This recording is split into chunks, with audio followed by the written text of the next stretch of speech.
Welcome to Jung at Harp. This is episode number 210. What is the value of self-expression? And we're signing on a few minutes late this morning because we were having a very intense discussion about the value of self-expression.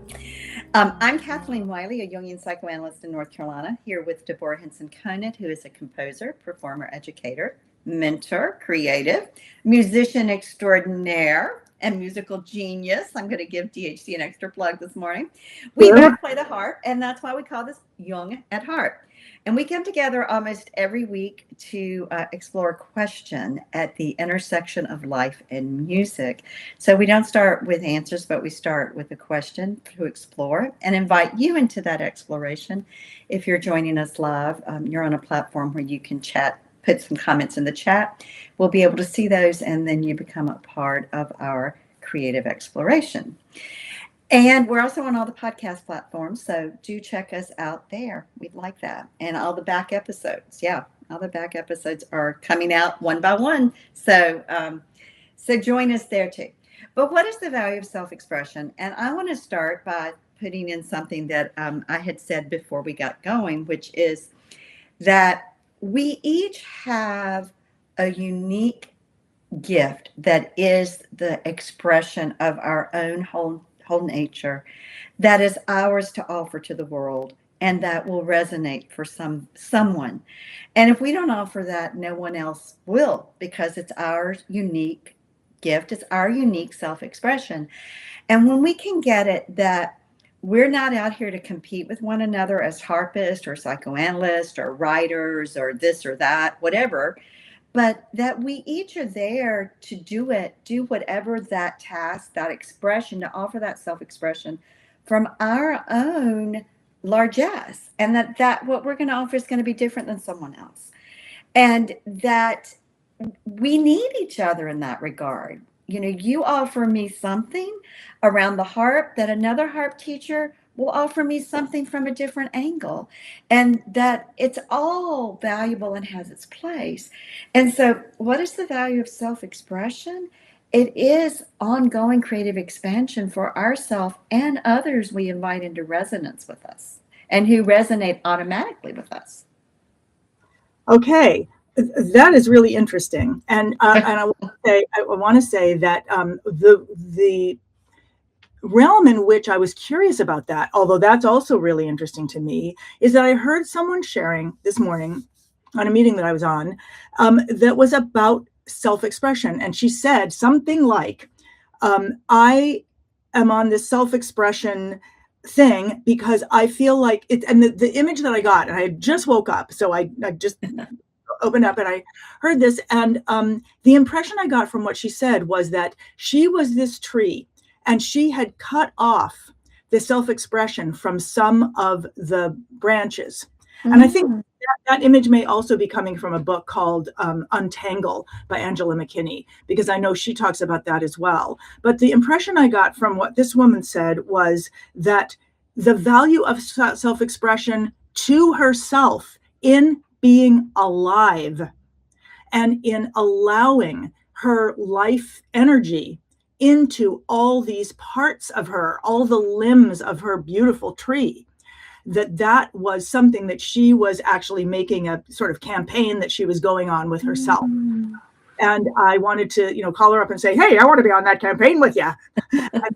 and then I realized, well, I kind of have that campaign in Hip Harp Academy. I have it with the people that I'm mentoring.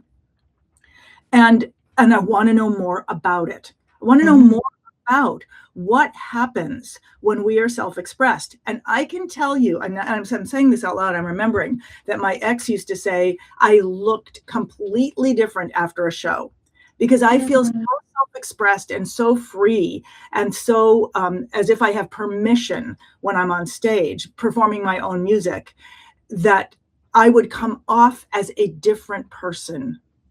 But me, like I was glowing from within, like there was some self-expression. And I've heard people talk about, there's the glow of pregnancy, there's the glow after sex, there's the glow, and all these situations in which we are self-expressed. And I noticed that even if I'm not performing to somebody, but I'm just at my harp and I'm singing and I'm being who I am, it is as if all the little tiny little branches of who I am have gotten what they need from me.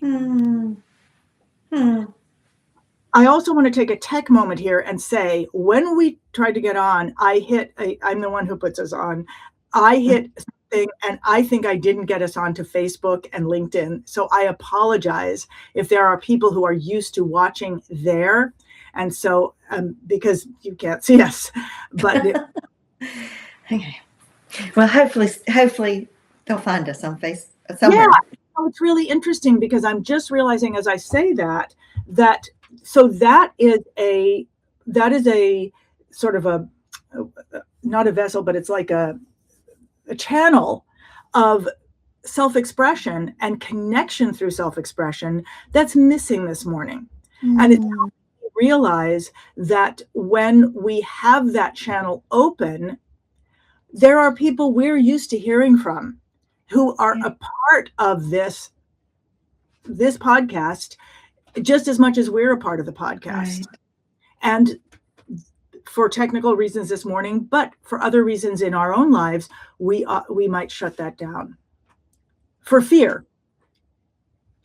Or because we just don't know. I mean, you didn't intentionally. There was a change in the system. Yes, but I realized that when I hit that button for the third time and I was like, oh my God, it's all different. I didn't. All I needed to do was reconnect, and I had it in my head. Oh, that's going to take a long time, and I panicked, and I was like, no, we got to get on because we're already late. Where did I get this idea? I don't know. Yeah. I could take this back on if you'd like, but I don't think that's what the point is. Well, maybe the point is how our expectations sometimes block us going down the channel of greatest self-expression. And greatest connection. Yeah. Because it sounds like what the person you were with this morning was talking about was self-expression as a result of connection to all channels of herself, if we want to use that metaphor. That she was committing to, I want to be self-expressed with all channels of who I am coming in simultaneously. And you have that experience when you play the harp. It's like all the channels are coming in. That's really interesting. You're right that when I play the harp and I'm singing and I'm telling a story and I'm not worried about, and I realize that people often say to us, how come you guys don't play the harp when you're, so when I am playing, and so when I'm doing what is most natural for me, and oh, well, I guess this baby's off. I can turn it on. By the way, how exciting is that? When I was first starting, there was no harp you could turn off. So, what's most natural for me is to sing when I am playing, when there's an orchestra behind me, even if that orchestra's in my hands. That's when I feel that I have space and time to think and say what's in my heart. And without it, something's missing.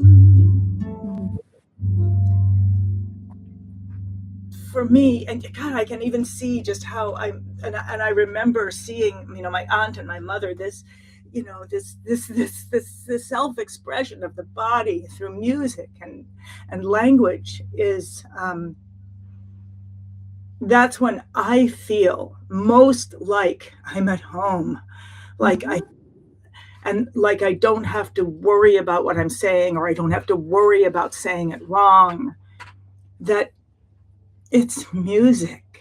Mm-hmm. That's the place I came from. That's, the land that I live in.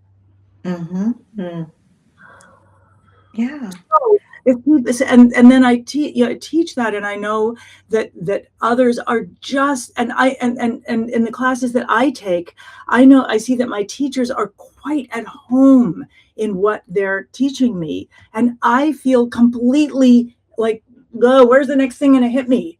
And I suspect that people that work with me or the other harp teachers, that they're coming with that fear. Mm-hmm, mm-hmm.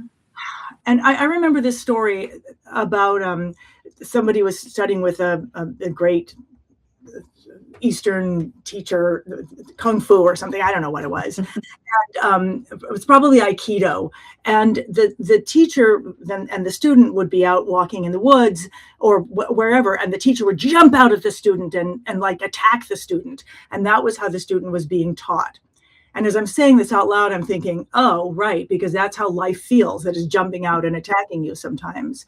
And over time, there was the final scene, and in the final scene, the student was stirring soup in the woods, and he had the top of the cauldron in one hand, and he was stirring with the other hand. And the teacher jumped out of the woods, probably with a sword about to hit him. And the student just held up the top of the thing and kept stirring, and then went back. And the teacher was like, okay, you've got it. You've got it now. And the beauty of, well, what do you see there? It makes me think about Aikido and this book called The Magic of Conflict, which is, this is my simplistic understanding because I'm not an Aikido master, but that the primary principle of Aikido is that you don't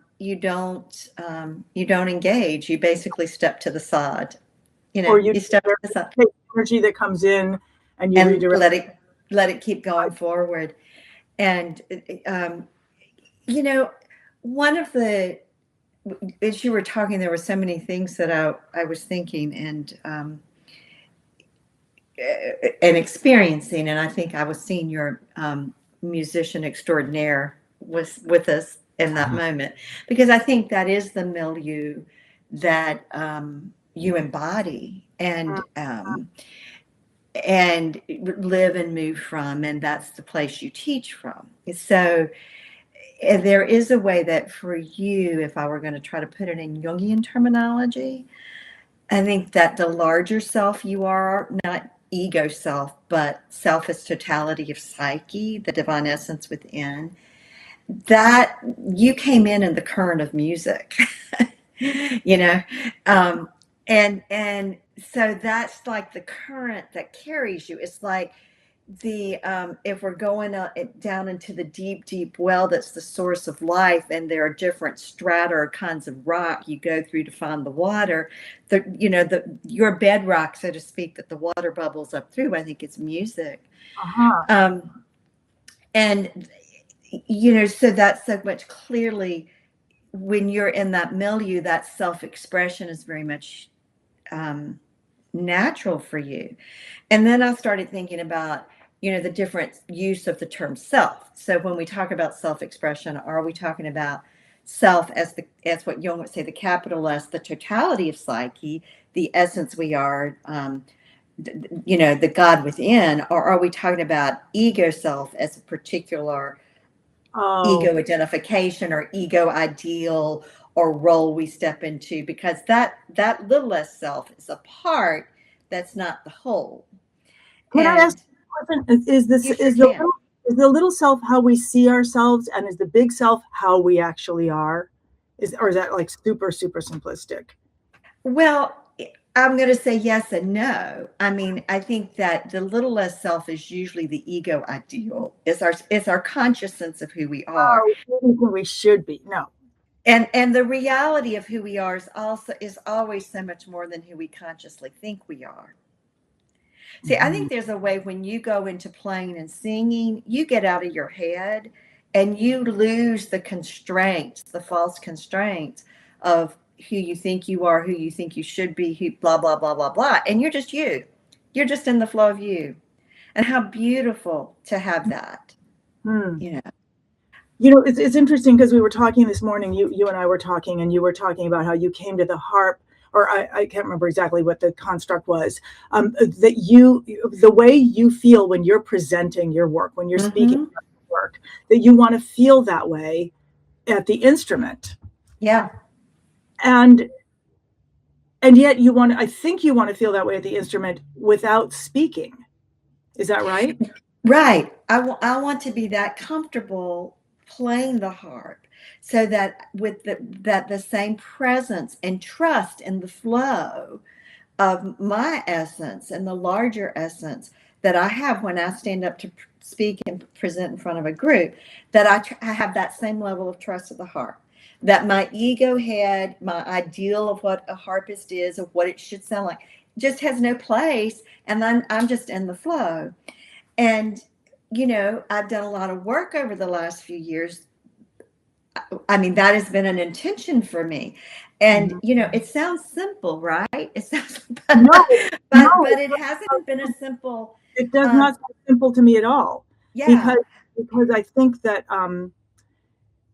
oh, wow, there's so much. It's making me want to ask you a bunch of questions. Like, it's making me want to ask, when you are on stage and you're speaking about what you know, how are you pulling those things out? Where are they coming from? I'm laughing because it's such a non-rational, non-cognitive process for me. I mean, I imagine it's what you feel like when you're at the harp improvising. It's just like, I have a roadmap. I usually have a PowerPoint or an outline. I mean, I've done all my preparation, but in the moment I'm presenting, I give myself over to the experience and I let the experience carry me.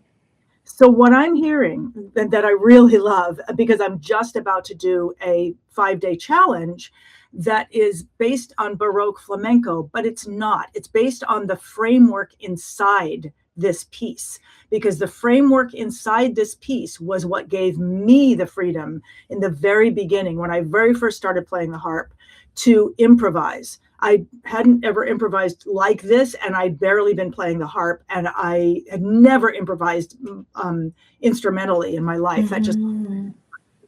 But it was the framework and how I understood it and what it gave to me. So when you said, I've done my research, I have a framework, and then I give over to the moment. Right.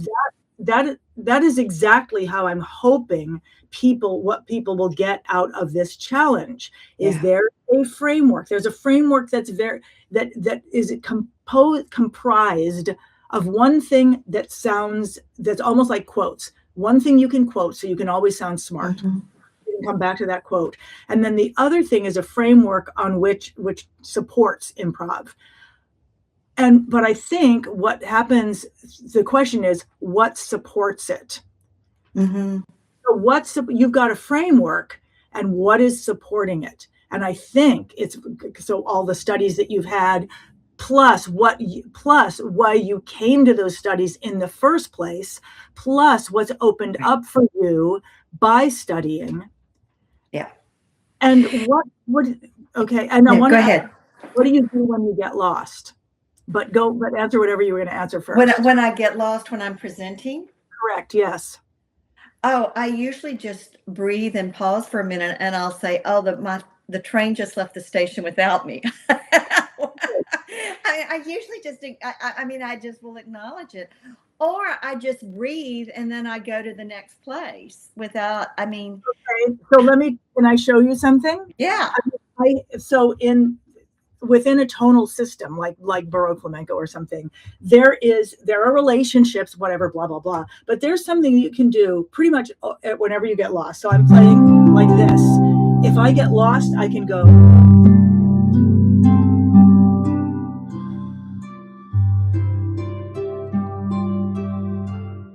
So what I'm doing, the big thing that I'm doing is this. And I really could almost be doing anything up here. There's a thing that lets you breathe that's called the dominant. It's the dominant chord, and it's such knowing that it exists, And I'm really happy that you said this, because this was also part of why this particular little framework gave me freedom in the beginning, is that it had all these safety elements that let me actually be present instead of feeling like I had to be where I needed to be. You know what you want to say, but should you get lost, you have strategies for reconnecting and being present. So what's your strategy for getting back on to track? Well, I mean, the strategy would be whatever my outline or PowerPoint is. And I think musically, it is the dominant and the harmony, the progression, the chord progression. So part of what I've learned is that with playing the harp, that if I get lost, as long as I keep going in the musical rhythm with the chord progression, I will find my way back to the melody I want to play. It's interesting because I want to just Christy Lynn, a competitor who's another person in the world who's teaching this, is giving a workshop this weekend that's about fluency. And as you were talking, I was remembering the points that she was sort of making about when you start and stop versus where you're able to keep going. And I what I'm loving about this is thinking, for those of us who do not have this naturally, to be able to go and literally like have a workshop in how do I stop stopping and start, like how do I not get lost, or how do I actually move through this? And we do need that. We do need that. Yeah, we do need that. And this is one of the things, again, that I've had to really work on, because in the beginning of playing the harp and learning tunes, I got into a really bad habit of, if I got lost, I would stop. Now, I was doing that in my living room, so it wasn't like I was doing that on a stage. But so to have permission to keep going if I'm lost and explore, which I think is part of what you do so beautifully and repeatedly with the people you work with, is you continue to give them permission to keep going. It's okay if you're lost, keep going. And here's a tether to keep going tied to, i.e. the dominant or the snippet. The dominant or the structure, like in this piece, there's three things that you're tied to, but if you get completely lost, you can go over here. But it's so interesting so here's where this question of self-expression, that from the inner, what it means to the value of it to others, the value of it to ourselves. I just, as you were speaking, I was thinking, oh my God, I am always stopping myself at home. And at home is the most important time for me to be practicing moving through and showing up and training myself in that the world is not going to fall apart when I make this mistake, and doing it right is irrelevant. It's about taking action and making connection. I can say that all I want, connection, not perfection. But why am I saying that? Because I struggle with the stopping of perfection all the time. Right. Yeah. Perfectionism. I mean, perfectionism will shut down self-expression. I mean, because perfectionism negates excellence. When we get into a perfectionistic mode, it has no valuing of excellence. And so to be able to claim the excellence of what we've done, part of the beauty for me of when I watched the video of the sharing that I did with my husband on his St. Patty's Day concert is, even though inside I had felt anxious, and while I was at the harp playing, I felt my own fingers bumbling. And at the beginning of Eleanor Plunkett, I played the first phrase through the first time right, and then the next 3 times I did it wrong, but I did it consistently wrong, so it was just a variation.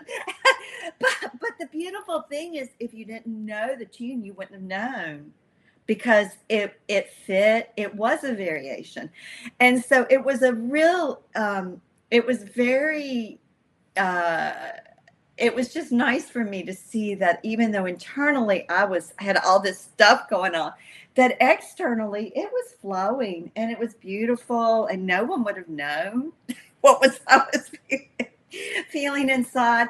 And so the value of self-expression, I think we also, when we can give ourselves over to the flow and let it come, there is something that happens and moves out from us that our own ego, little s self, might be having all kinds of commentary on, that really negates its excellence and value. And so we have to begin to contend with this part of us and this tendency that we have to negate our own value. I'm just thinking about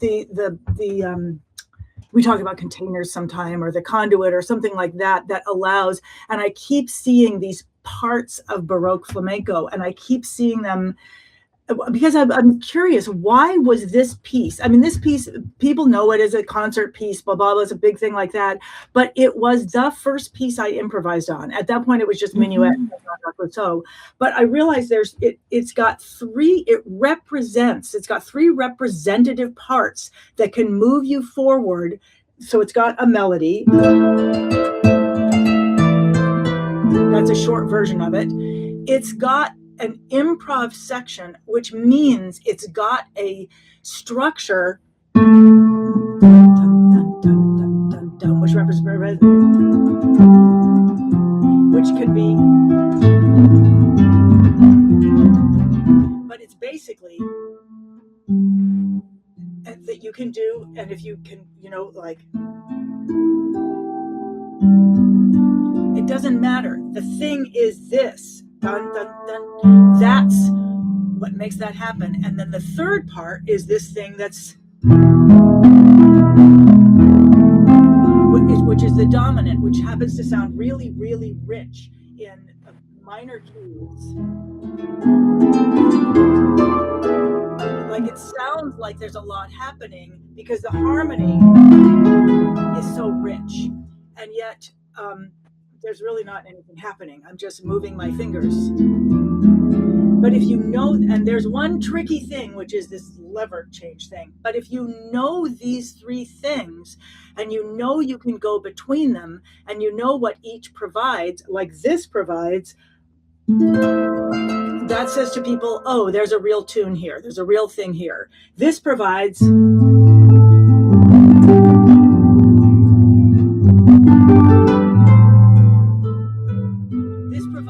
I can improvise, and this provides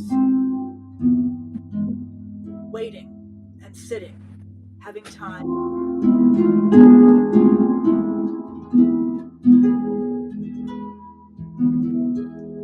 And then taking your time and knowing that when you're done with that, you come back to the melody. So to me, are you looking at me at the thing? Because you told me sometimes I'm talking and it's just like a fire hose. Was that like a fire hose? Because to me, this is the point, that you have these three little things. You can make them as big and splashy as you want, but they're three things. No, you're right. I'm not laughing at you. I'm laughing at that. What I was having this experience is I was wanting you to slow down because I couldn't digest it that fast. Got it. I was needing, okay, but wait, let's just have this one section and let me digest it. Let me get my mind around it. Well, thank you. And that is why the 5-day challenge exists, to slow that down. Yeah. To slow that down, because you're right. For me, this was something I recognized. I saw it in the piece and I was like, oh, I can use these things. These are components I can use. But you're right. If you haven't grown up with that particular mind thinking in that particular way, you don't necessarily discern them. That's right. Nor do you comprehend it the first go round or the second go round. that it has that for me, the slowing it down allows me to digest it. And, so if I were watching the video of this, I could stop it. I could slow it down. I mean, that's the value of the challenges and the videos you've done. But let me ask you this. If it was taken out of the musical realm, and if I said, okay, there's a 3-part thing that you can play with, and the first part is always la, la, la, la, la, la, la, la, la, la. Okay, so that's the melody. And then if I, and then you just go down and down and down. So that's the next part. But so you can go la, la, la, la, la, la, la, la, la, la. And then I go, this time I can do anything because I'm moving down.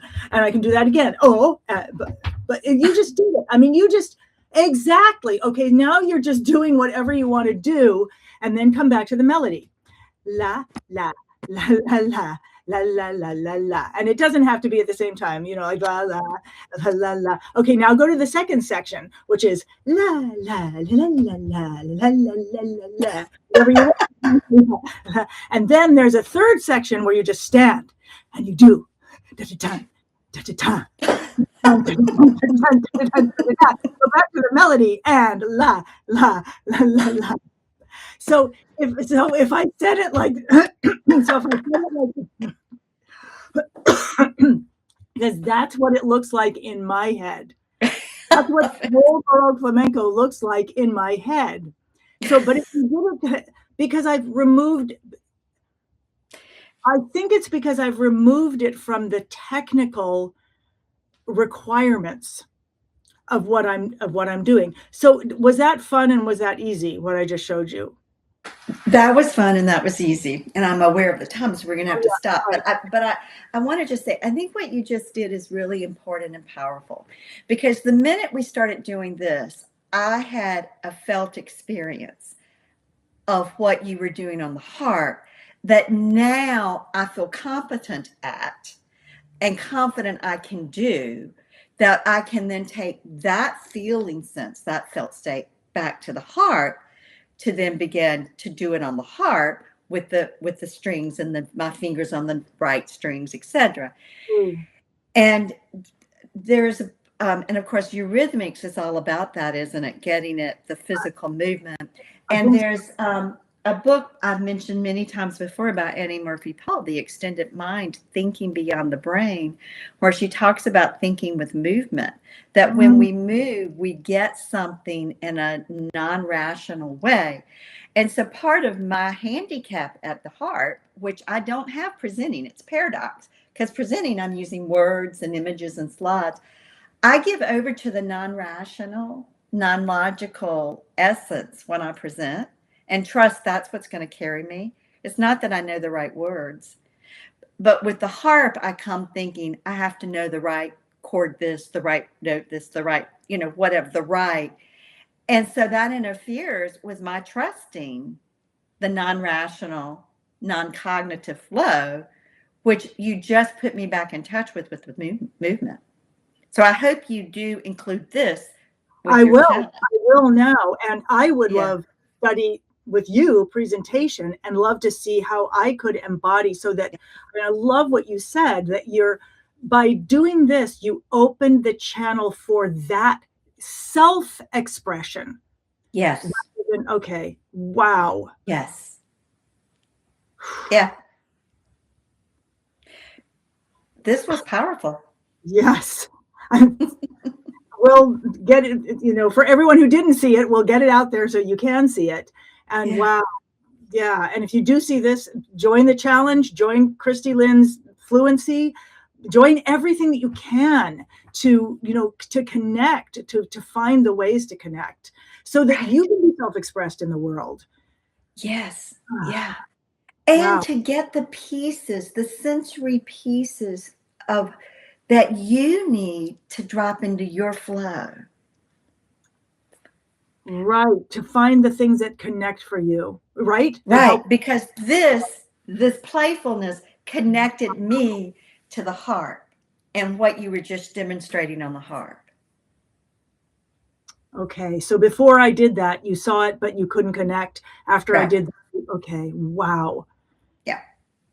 Okay. All right. Wow. Thank you, Kathleen. And thank you everyone who's here with us, who's here later on, who reaches out. Thank you so much for being part of this conversation.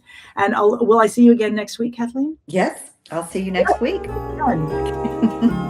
Visit jungatharp.com for show notes, contact links, and to follow the ongoing conversation.